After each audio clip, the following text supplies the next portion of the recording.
Daniel, over to you now. When have sanctions ever worked? Only because we haven't sanctioned Russia properly enough. Sanctions regimes, I think, are just giving him exactly what he wants to stay in power. My lawyer, Sergei Magnitsky, was murdered in Russia. Increase sanctions until he has nothing left. The people whose grandparents lived through the siege of Leningrad are not going to give up because McDonald's has left the country. Look, how's this going to... Daniel, I'm just going to have to jump in there.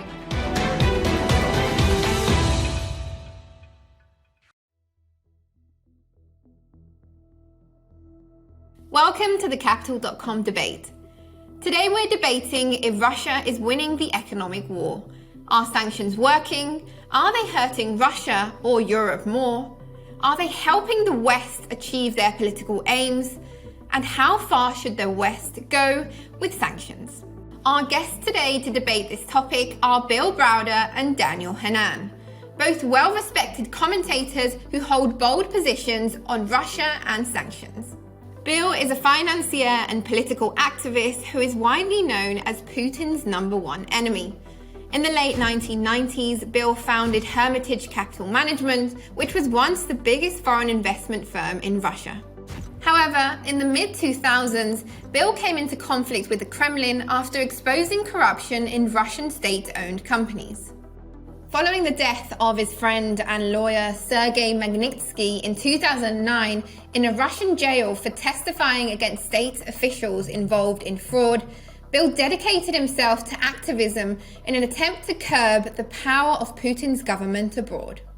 When it comes to sanctions, he argues the West should have taken a much harder stance against Russia. Daniel Hannan is a journalist, here in the House of Lords, and former Conservative member of European Parliament. He describes himself as an old Whig, taking a classical liberal perspective on economic issues. This leaves him skeptical about the effectiveness of sanctions, arguing that they are counterproductive and are not making Russia desist from its invasion of Ukraine. Instead, he argues that Russia's war in Ukraine will be decided on the battlefield and that inflicting economic damage on Europe through energy sanctions on Moscow will not help. Bill and Daniel are going to be debating these key points today. Our two guests today are not connected to Capital.com, and any views they may express during the debate are personal to them and are not representative of Capital.com, nor do they constitute any advice. Okay, let's get on with it. First off, we're giving both guests 90 seconds to make their case on the West sanctions against Russia. Bill, over to you first. In a minute and a half, do you believe that the sanctions against Russia are working? I don't think the sanctions are working, only because we haven't sanctioned Russia properly enough. There's two possible purposes of sanctions. The first is deterrence, and the second is punishment. If we had sanctioned Russia over the last 22 years, after they invaded Georgia, after various Crimea, after various other things, we might have deterred them from doing this right now. Since they've gone into Ukraine, the purpose of sanctions is punishment. And when I say punishment, the purpose of these sanctions is to starve them of the economic resources to fight this war. And as far as that's concerned, we're only halfway there. We've sanctioned the central bank reserves of Russia. We've sanctioned the oligarchs. We've sanctioned many technologies going into Russia. But there's still the elephant in the room, which is $1 billion a day, which goes into Russia from the sale of oil and gas. And that's the same $1 billion a day that's being spent killing Ukrainians. And until we can cut off all flows of funds to Russia, Putin still has the money to buy missiles, to buy drones, and to do other terrible things to kill Ukrainians. Daniel, over to you now. What are your views on the sanctions against Russia and are they working? Well, let's ask the question in general terms. When have sanctions ever worked? They didn't bring down the Castro regime in Cuba. They didn't bring down the Ayatollahs in Iran. They didn't bring down Saddam. On the contrary, they enriched him. They allowed him, through his various oil for food boondoggles, to enrich his cronies and supporters and maintained him in power. And I'm making this point in general terms because so often when you talk about sanctions, it gets confused with a particular case, and you get painted as an apologist for the country, which I'm emphatically not in the case of Putin. I'm his number 2 opponent if Bill's the number 1. I just feel that it is a huge distraction from the reality which is he's going to lose on the battlefield. And the reason is very simply put. Sanctions hurt the wrong people. They fall hardest on ordinary folk in your own country and in the other country, and they tend to shore up support for the dictators because they create precisely the kind of siege mentality, precisely the kind of sense of wounded patriotism that autocrats like Putin rely on. So we're going to win this thing in the end when Ukrainians drive Russia off their soil, but we shouldn't delude ourselves that sanctions are going to make a difference. I'm looking for a yes or no answer here, and that is whether you think we need to impose sanctions even further. Have we done enough in terms of imposing sanctions? Do we need to do more? Yes or no? Daniel, over to you first. No, we shouldn't impose any more sanctions, but we should strengthen the Ukrainian military, because the only way to get fertilizer and oil and all the things out to the world now is not an off-ramp, it's now a Ukrainian military victory. Okay, Bill, Daniel there saying no to sanctions, yes to more military force. What is your view? Do we need to do more with sanctions? So after my lawyer Sergei Magnitsky was murdered in Russia, I went to South Africa about a month later, and I met one of the people most actively involved in the anti-apartheid movement, a woman named Helen Zille, and she and I was suffering from the shock of Sergei's murder, and she told me that the way that South Africa was, the apartheid regime was brought down was with sanctions, and from that moment on, I made it my goal to impose sanctions on Russia for the murder of Sergei Magnitsky, which have now been broadened to all sorts of areas in Russia.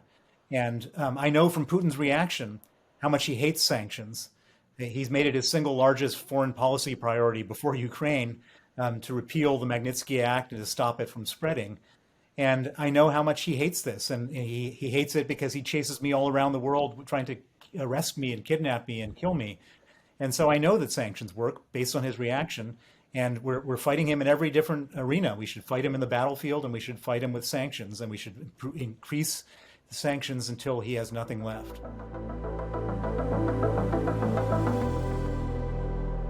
Daniel, over to you again, because you said in a tweet in March that you felt deeply uncomfortable with imposing sanctions on people that haven't actually broken any laws. Do you still stand by the statement? I mean, it seems extraordinary that such a statement needs to be made. We are not Putin's Russia, for heaven's sake. We have due process in this country. We have legal norms. And the idea that you can be retrospectively targeted not only for doing something that wasn't a crime at the time, but actually, in some cases, not even for that, simply effectively for holding the wrong passport, I think is a huge attack on the principles that make us better than the other side. If there's one principle that's at stake in this Ukrainian war, it's that Ukraine wants to become a normal country. And what they mean by that, I've been there a few times since the fighting started, and what they all mean by normalization or Europeanization or Westernization or however they phrase it, is they want to live in a country where the people in charge don't get to make up the rules as they go along. That's the definition of the rule of law as against arbitrary government. That's why our system is better than the Putinist system, and that's why we should be very careful about undermining it in any way. Bill, what is your view on this, on imposing sanctions on individuals? First of all, this war is an unbelievable, terrible atrocity that Putin has basically single-handedly inflicted on innocent Ukrainians. The Ukrainian people are dying in the tens of thousands. Women are being raped, children are being taken away from their parents, whole cities destroyed, all because of one man, Vladimir Putin. And so as he began this war, and we began to look at what do we do in response to this war, we, and I mean the UK and the US and Western Europe, don't particularly want to go to war directly with Vladimir Putin. Ukraine is not part of NATO. And so therefore, what can we do which will cause real pain and real hardship to Vladimir Putin? And the first thing we're doing is providing weapons, which, by the way, didn't come very easily or very quickly. And the second thing that we can do is to starve Putin of his economic resources. And about a week after the sanctions were put in, the first sanctions were put in place, Vladimir Putin and Sergei Lavrov, his foreign minister, and various others were put on the Western sanctions list to punish Vladimir Putin. And that was great symbolically, but everybody knows that Putin doesn't hold any money in his own name. How does Putin hold his money? He has a bunch of nominees, proxies, custodians, and these are people known as the Russian oligarchs. And so these oligarchs have money, a lot of Putin's money.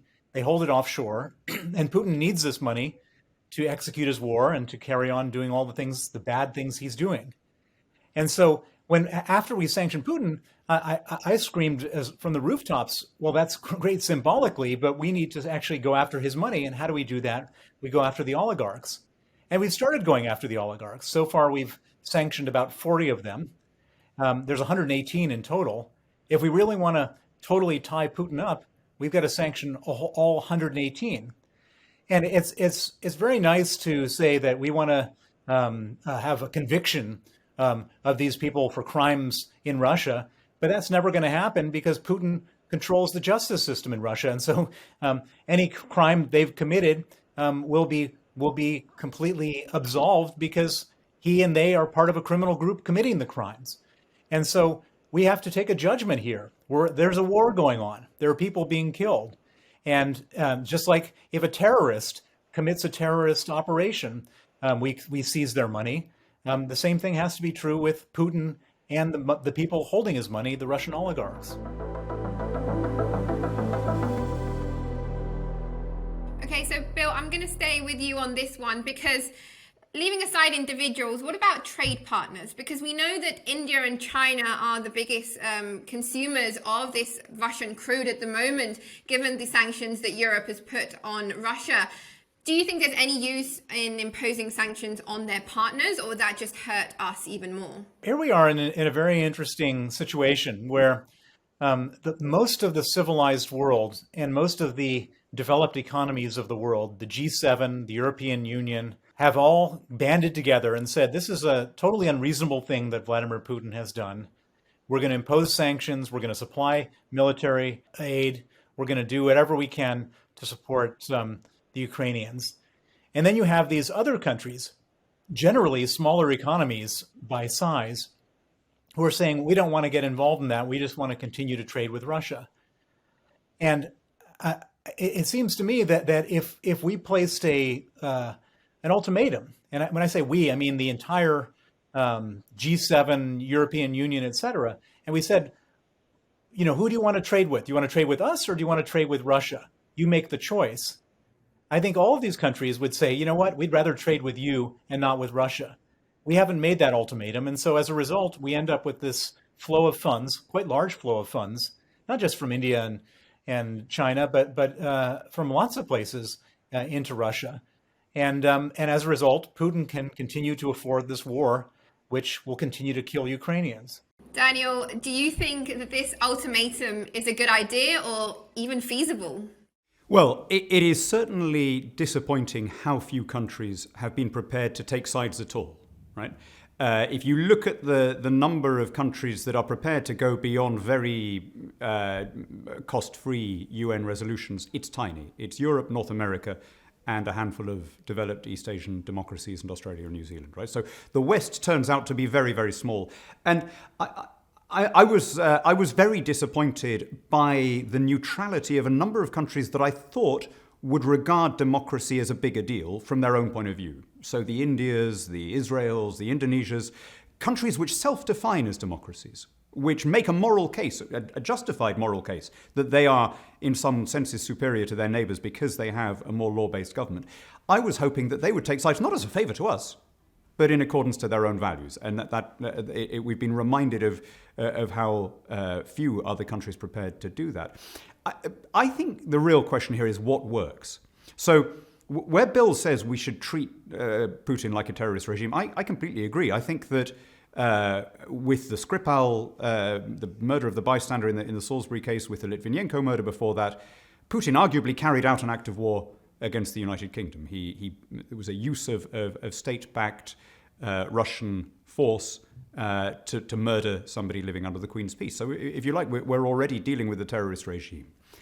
the question is what is effective? And this is something that is very rarely asked. When people say we should sanction country X, and they all have their X, it could be China, Burma, whatever, almost always, all they're really saying is, I disapprove of country X. Something should be done. But there was a study by the Peterson Institute. It's the only one that I can find that was a really comprehensive survey of sanctions, the efficacy of sanctions throughout the 20th century. And it didn't find that they were completely useless. It found that in 2/3 of cases they were useless. In 1/3 of cases they were of some effect. But almost always, either because the sanctioned country was relatively democratic, and if you like, relatively concerned about its international standing, or because the sanctions were being applied for some very limited and specific goals, such as the release of a political prisoner. Now, Russia is not in either of those categories. Putin knows that he will leave office riddled with bullets or not at all. And it kind of suits him, as I was saying earlier, to have this sense of siege mentality. So I just don't believe that these are the effective ways of responding. I do believe that sending weaponry and weaponry of every kind, including advanced military aircraft, to Ukraine is an appropriate way to respond, given the way Russia has acted towards us. So just to probe a little bit deeper there on the ultimatum thing, Daniel, given that these countries like China and India and Israel, they haven't taken the moral standing of themselves appreciating democratic laws more than their trade relationship with Russia, do you think we should be forcing them into that ultimatum that Bill was saying, trade with us or trade with Russia? No, because I don't think we should have that. I don't think that is an effective part of our arsenal. Think of it like this. When a country does something really abominable, you've got a spectrum of responses. At one end, you can just make a piddling complaint at the United Nations. At the other, you can say, we are declaring war. We think what you're doing is so atrocious that we will get a coalition together if we can, or go in alone if we have to, and stop whatever it is you're doing. And the question is, where on that spectrum, where between those two extremes, do you get maximum return? Where do you get the most bang for your buck? Is it targeted micro-sanctions? Is it going after key figures judicially? Are you prepared to go for kind of Eichmann-style judicial kidnappings? But the one thing that I'm pretty certain of, looking at all of the evidence we've had of generalized sanctions regimes, not the kind of Magnitsky sanctions that Bill promoted, but the what we're talking about now, a generalized sanction by banning energy exports, they never work. They are almost always counterproductive. And the proof of that is that Putin is doing it himself, right? He's cutting off exports of energy to Europe. He's self-sanctioning, if you like, because he understands that that is of more damage to the people who are buying the stuff than the people trying to export it.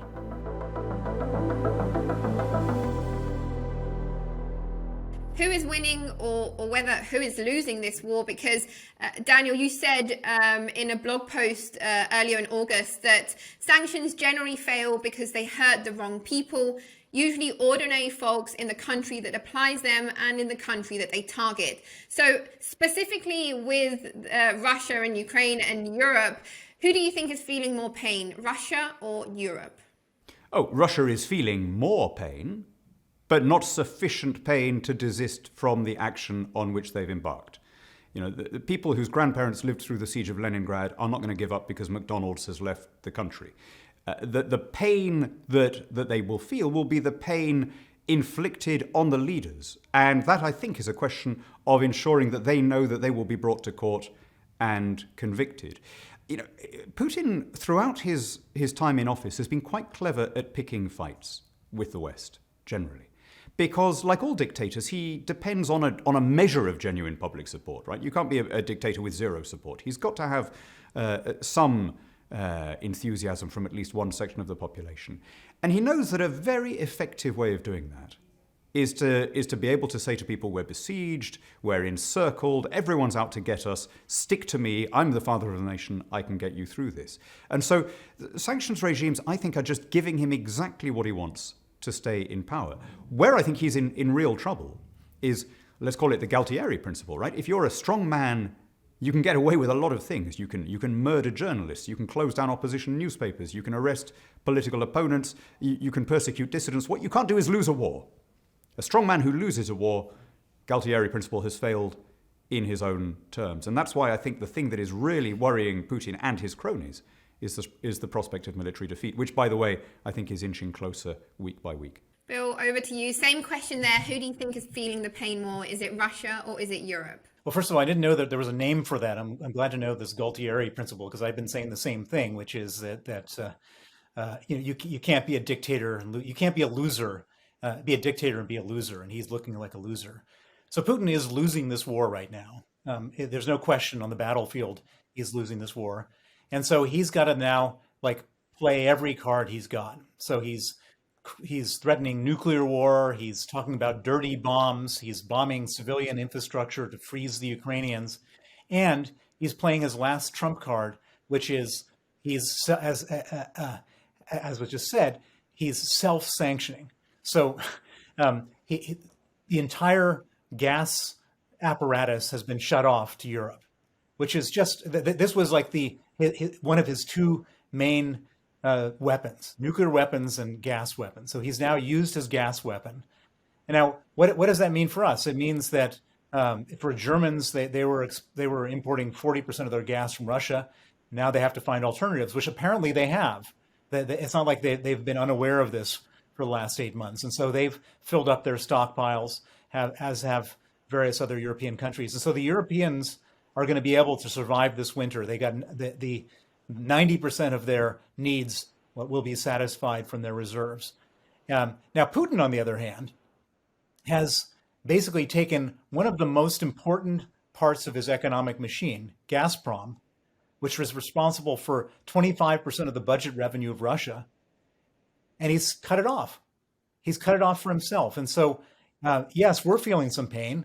And yes, we're seeing it in the price of gas and the price of oil and the price of wheat. But I guarantee you, he's feeling much, much, much more pain. Bill, just quickly want to jump in there because you were talking about the energy crisis in Europe. And I know Daniel was mentioning earlier that it's not only Europe that has caused this situation, it's not our sanctions, but a big part of it is actually Russia and Putin himself cutting off supplies, damaging himself in a way, because he thinks that will then have greater damage to Europe, and that will lead us to back off our support with Ukraine. So, we've created this energy crisis. This isn't necessarily our fault. It also comes from Putin's self-imposed bans. But do you think this has created an opportunity for Europe to wean itself off that dependence on Russian energy and potentially look for other sources of energy that could benefit us in the near future? There's no question. So, markets all come to equilibrium. I'm a finance person, and it's my first career. If someone cuts off the supply and the price goes up, what happens? The other people who supply more until the price comes back down. And so what we're going to see, without question, is that Putin will lose his main customer for gas, which is Europe. It's going to take him 10, 15 years to build pipelines to other parts of the world that want to buy his gas. And in the meantime, we will now have we'll have new sources of gas and other energy, which will not come from somebody who wants to use it for blackmail. And that's got to be a good thing. And I think that will, I think, probably by a year from now, we will be completely independent from Russian gas, and that will actually, Putin has set himself back by several decades by doing this. It's really the worst thing he could possibly do to cut off his main export buyer by threatening to use the stuff he exports as a weapon. It's crazy. It's insane. It's totally against the Russian national interest, and he's done it. Yeah. Daniel, do you agree? Do you think that this way of trying to attack Europe from backing away from supporting Ukraine is going to backfire and hurt Russia even more further down the line? Yes, I strongly agree with what Bill just said, and it's already happening. In this country, we have responded by increasing energy output in every way, more fracking, more wind power, nuclear, the works. Countries that have options are responding because, Japan has brought, I think, 9 or extended the life of 9 nuclear power stations. Germany, which can't build them, is building some along the Polish border. This, by the way, is what a price mechanism is, as Bill was just saying, right? A rise in the price of something tells consumers to use it more frugally, but it also tells producers to make more of it. That's what we mean by a price equilibrium, and it's happening worldwide. In the meantime, sure, there are all sorts of anomalies and irritations. For example, I think there's quite a lot of evidence that some of not the gas, but some of the oil being sold by Russia to China is then being resold to Western markets. So China is just brokering this and sitting back and enjoying the benefits of that. And that is a perverse side effect of the current regime. Okay, Daniel, I want to stick with you now because we've been talking there about the energy and how that can backfire on Russia. But it's not only that, we've also got how is this going to affect consumers, because we've seen more than 1,000 companies leave Russia since the war started. Whether it be a case of they don't believe that they have enough consumer demand, whether it be a political stance, they've exited the country. What do you think the long-term impact for Russia and its consumers can be when the war potentially ends? Well, they're going to be in a very bad place. They're in a bad place not only because of the disinvestment, but because of the cost of the war, which I think is worse for them than the cost of the sanctions. The cost of the war, both in terms of diversion of resources, right? If you're conscripting 300,000 people, you are taking them all out of productive work and putting them to something that is, in economic terms, destructive, utterly unproductive, right? So there's going to be the direct cost of that. There's also the human cost. Depending on whom you believe, 15,000, 20,000 Russians have been killed, many more have been injured. This is a country where basically people stopped having babies around about 1970. Right? A great many of those Russians who have been killed on the steppes of Ukraine will have been only children. Their parents will be left childless. And at the same time, you've got this mass emigration of the people that Russia can least afford to lose. It's already a country with a very bad worker-to-pensioner ratio, and it's losing its young IT and software people and so on, either because they don't want to be conscripted, or because they're against the war, or because they've just had enough of living in a country where you can be arrested without due cause. All of those things, I think, are going to make Russia an extremely poor and wretched country for years to come after this. And we're going to have to move very quickly into how do we deal with whatever successor regime emerges. Bill, over to you. What long-term economic impact can this have on Russia? Well, I think that Putin has set Russia back by many decades. He's completely ruined his country. As Dan said, the capable men have left the country or are being killed, and the Ukrainian estimate on the number of dead Russian soldiers is actually at 67,000, it's unbelievable. And I hear on these stories of these new recruits being rounded up in the streets of Moscow and then killed 10 days later on the front in Ukraine. It's a terrible, terrible tragedy for the country and for everybody there. And Putin has now gone into the full. He didn't want to have general conscription, and by doing so, he's kind of, now that he's basically putting at risk every man between the ages of 18 and 60. The only thing he can do is run in parallel a full-scale repression model. I mean, absolute, total repression, totalitarian repression, and so he's completely ruined any hope for Russia. And the other thing he's done, and this is probably on a long-term basis, the worst thing he could have done, which is he's thrown his lot in with China. On one side of the border, you have almost nobody and all sorts of natural resources. And on the other side of the border in China, it's totally full of people and no natural resources. And so what's the natural progression of things in a situation like that? Is that the Chinese are going to come someday and want those resources for themselves to keep, not to buy at a discount, but to get for free. So Putin, if he had been thinking strategically about the long-term interests of Russia, he would have a long time ago aligned himself with the civilized countries of Europe against China, not thrown himself into the claws of China, which is now going to hurt him in ways that we can't even imagine at some point in the future. Bill, I'm going to stick with you. China and Russia are commonly seen as partners against the West. Has this war pushed them closer together, and has it weakened China's position on the global stage? The only thing that China and Russia have in common is their dislike of the United States and sort of the Western alliance. So when Putin promised Xi Jinping that it was going to be a 3-day war and he was going to humiliate the United States and NATO, the Chinese leaders smiled and said, yeah, go for it. But then all of a sudden it didn't work out the way that Putin had promised. We're 8 months into this war. As I mentioned, there's been, if you believe the Ukrainian numbers, 65 dead Russian soldiers and another 65,000 wounded. They've had to go and do a general conscription, so every man is either run for the borders or is getting called up and killed in Ukraine.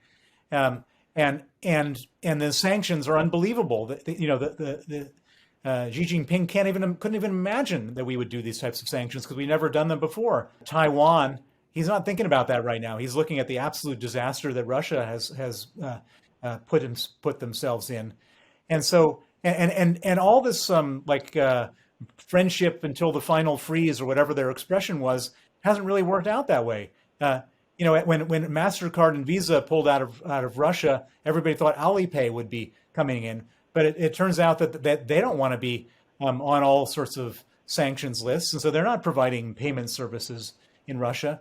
When Apple pulled out, everyone thought that the Chinese mobile phones would flood the market. That hasn't happened either. Nobody wants to be, Russia is a tiny little economy. The economy is the size of the state of New York. Nobody really wants to be shut out of the world markets because they do business with Russia. And so all that China gets from this is some discounted oil, but it's not even discounted because the oil price is up as much as the discount that they're getting. And so, and China is a country, as I said, that with a lot of people and not a lot of natural resources. And so all of a sudden they're experiencing the same inflation that we're experiencing. They're seeing all prices going up the same way as we're seeing all prices going up. And in a dictatorship where the economy is not growing, they don't have a whole lot to offer their own people. And so this Russia thing hasn't worked out in any way the way that the Chinese thought. And it wasn't the 3-day war that was promised. And so the only benefit and the only sort of real alignment is very, very high level diplomatic alignment at the United Nations. But nothing else really has come through in a way that will be a crutch for Russia through this whole mess. The balance of power has shifted fundamentally in favor of China. And China, I'm afraid, has learned something else from this war. Because, as Bill says, they were not expecting these sanctions and they've been shocked to see them. They do not want to be vulnerable to any equivalent pullout. So they have tried very hard to create domestic versions of every kind of Western company that might have pulled out. And that is very bad generally for the world economy, right? If everyone starts doing that, if everyone does what Xi Jinping said to the meeting of the People's Assembly, which is we've got to grow our own food and we've got to be self-sufficient and we mustn't depend on anyone else, then the world becomes a much, much poorer place. The reason we've all got much richer over the last 200 years is that we stopped doing that and we had global supply chains.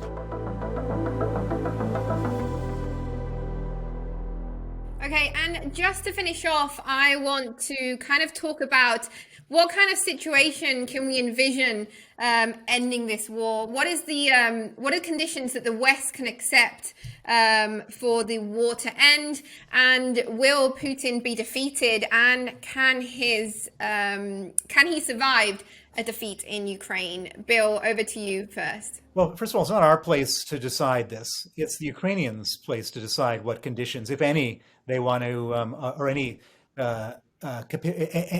kind of negotiation. It's in their hands. It's their territory that was invaded. It wasn't our territory. Putin, it was their people that have been raped and killed, and so they're the ones who have to decide if there's going to be any flexibility, any negotiations. It's not for us to decide how that should happen. And in my mind, Putin doesn't negotiate. And so the only way this war is really going to end is if Ukrainians win. And so right now, we have given the Ukrainians enough weaponry to not lose.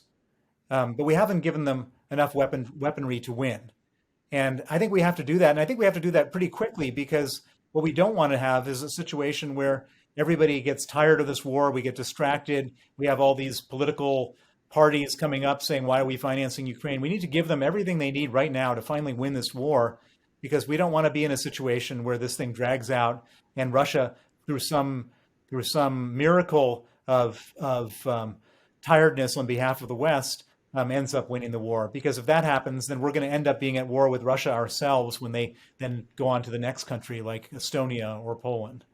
Okay, Daniel, over to you. Same question. How do you see kind of the end of the situation, and do you think Putin will accept defeat, or will he be able to survive defeat if he does? Let me answer the question that you put like this.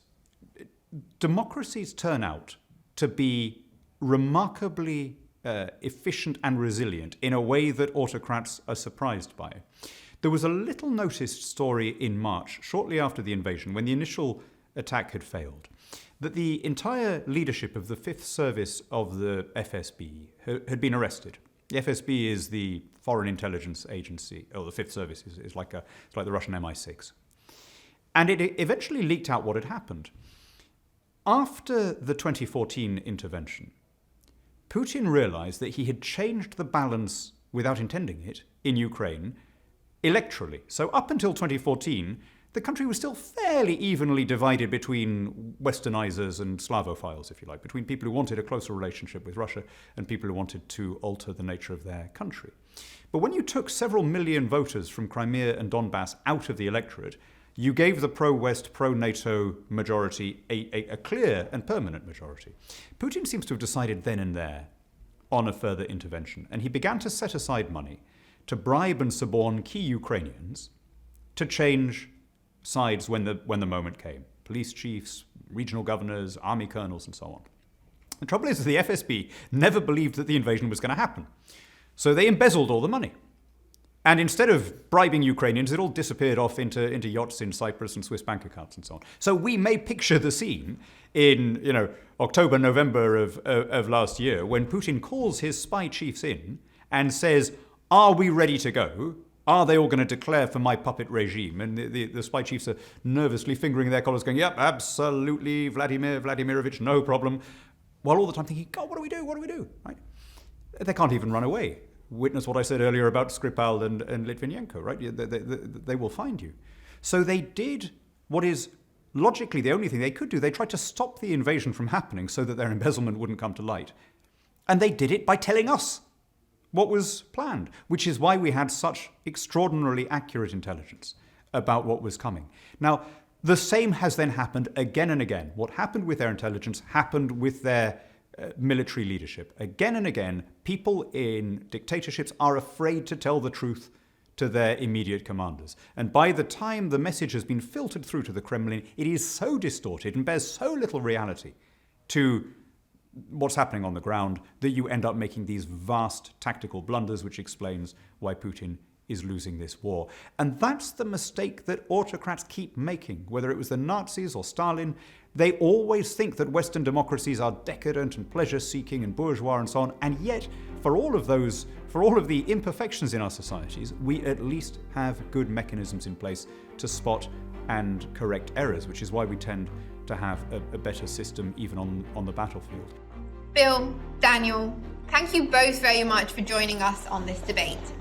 As stated at the beginning, both guests today are not connected with Capital.com, and any views they have aired during this debate are personal to them and they're not representative of Capital.com, nor do they constitute any advice. Thank you for watching. And don't forget to subscribe to our channel to be kept up to date on all the latest videos we are posting. From chart analysis on the markets to macroeconomic explainers on the key financial topics of the day.